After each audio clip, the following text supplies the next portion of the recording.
بسم اللہ الرحمن الرحیم۔ نبی کریم علیہ السلام کا ارشاد ہے، الدنیا سجن المومن و جنت الکافر، دنیا مسلمان کے لیے قید خانہ ہے اور کافر کے لیے جنت ہے۔ اس حدیث کے دو معنی آپ کے سامنے میں بیان کرتا ہوں۔ پہلا معنی یہ ہے کہ مسلمان اللہ تبارک و تعالیٰ اور نبی کریم علیہ السلام کے احکامات کا پابند ہے۔ وہ کوئی بھی قول اور فعل وہی سر انجام دے سکتا ہے جس میں اللہ تبارک و تعالیٰ کی رضا ہو، نبی کریم علیہ السلام کی رضا ہو، اور جبکہ کافر جو ہے دنیا کے تمام معاملات کے اندر وہ آزاد ہوتا ہے، کیونکہ اس کے لیے مرنے کے بعد دائمی عذاب ہے۔ اور دوسرا اس حدیث کا معنی یہ ہے کہ ایک مسلمان دنیا کے اندر اگرچہ بہت زیادہ مالدار بھی ہو، بہت زیادہ آسائش میں ہو، حلال طریقے سے وہ زندگی گزار رہا ہو، اللہ رسول کی رضا کے مطابق وہ زندگی گزار رہا ہو، جب اس سے قیامت کے دن جنت کی نعمتیں نصیب ہوں گی تو ان نعمتوں کے مقابلے میں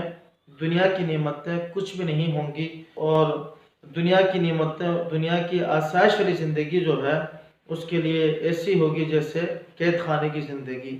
اور کافر کے لیے جنت اس معنی میں ہے کہ کافر دنیا میں اگر بظاہر تکلیف میں بھی ہو تو بھی جو جہنم کی تکلیف ہے وہ اتنی زیادہ ہوگی کہ جہنم کی تکلیف کے مقابلے میں وہ دنیا کی اس تکلیف کو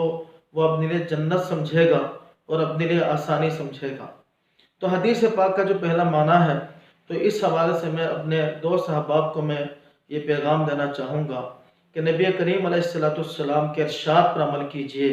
میرے دوستوں، میرے بھائیوں، دنیا کے اندر بڑی تنظیمیں ہیں، بہت سے لوگ ہیں آپ نوجوانوں کو بہکانے کے لیے، لیکن بہترین نوجوان مسلمان وہ ہے،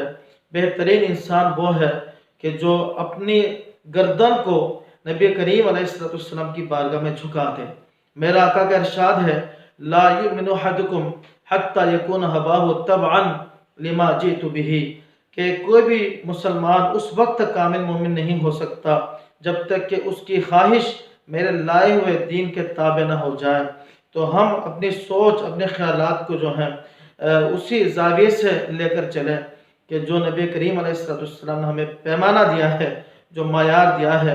دنیاوی لوگوں سے اپنے آپ کو دور رکھیں، ایسے لوگوں سے دور رہیں جو دنیا کی سوچ دیں۔ یاد رکھیں، کوئی شخص آپ کو دنیا کی ساری دولت بھی دے دے،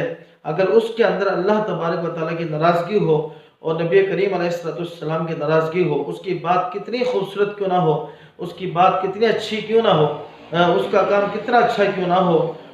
اگر اس کے اندر اللہ رسول کی ناراضگی ہو تو پھر مسلمان کے لیے وہ کام، وہ بات، اس کی کوئی چیز کبھی بھی اچھی نہیں ہو سکتی۔ ہمارے لیے وہی چیز اچھی ہوگی جس میں اللہ تبارک و تعالیٰ اور حبیب کریم علیہ السلام کی رضا شامل ہو۔